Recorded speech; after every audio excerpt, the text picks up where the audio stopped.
Il est de mon devoir aujourd'hui de remercier Monsieur l'ambassadeur parce que ce qu'il faut savoir en premier lieu, c'est qu'il a observé la nouvelle dynamique de l'agence, il a pris son téléphone, il a appelé.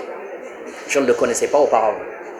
Il a pris son téléphone, il a appelé pour demander qu'est-ce qu'il pouvait faire pour appuyer la nouvelle dynamique de cette agence. C'est dans ce cadre-là qu'est né ce projet. Et Pikines aujourd'hui est un projet pilote parmi 12 projets de transformation d'écoles, en école écologique, pour améliorer l'environnement. Il faut créer un environnement sain au niveau des écoles, parce que la plupart ce qu'on a constaté, c'est que la plupart de l'espace qu'on avait entre les salles de classe et les murs, c'était des dépotoirs d'ordures. Ça a été regrettable, mais nous avons pris l'engagement de joindre l'utile à l'agréable, c'est-à-dire de créer un environnement sain, de transformer ces poubelles et en faire des jardins qui sont capables de produire des revenus pour les femmes.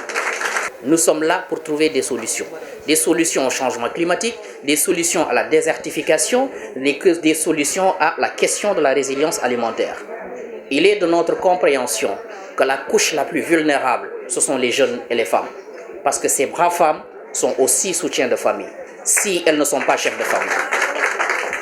Appuyer ces femmes à être résilientes, c'est-à-dire à avoir une production soutenue, à pouvoir subvenir à leurs besoins, est le premier pilier de la résilience alimentaire.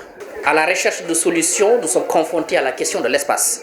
C'est pourquoi nous sommes retournés vers les écoles et on s'est rendu compte qu'on pouvait nettoyer ces écoles, en faire des jardins, produire des pépinières pour la production d'arbres fruitiers et d'arbres non fruitiers, c'est-à-dire forestiers pour la commune, c'est-à-dire pour reboiser à l'intérieur des maisons des arbres fruitiers, au niveau des rues des arbres ombragés, et en même temps faire de la culture maraîchère au niveau des jardins, permettre aux élèves d'être en contact avec l'environnement, un environnement sain.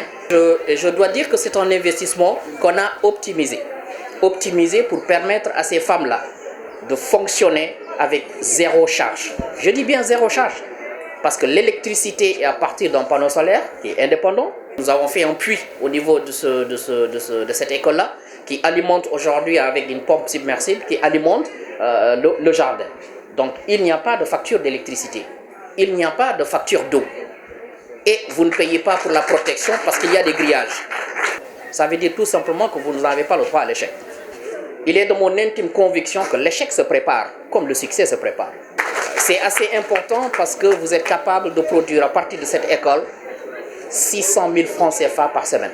Oui, 600 000 francs CFA par semaine, c'est quand même substantiel pour les groupements de femmes.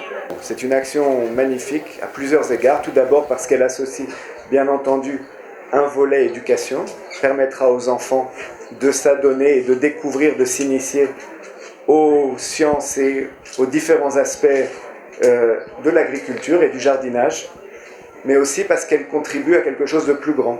Cette action contribue à la lutte contre le réchauffement climatique, elle contribue au développement durable, elle contribue aussi à quelque chose qui est très important pour nous en Israël, à savoir la transmission des parents aux enfants, des adultes aux nouvelles générations, pour un monde meilleur et dans la durabilité. Et donc, quand nos amis de l'agence de la Grande Muraille Verte nous ont proposé de nous associer à cette action, nous avons tout de suite dit oui.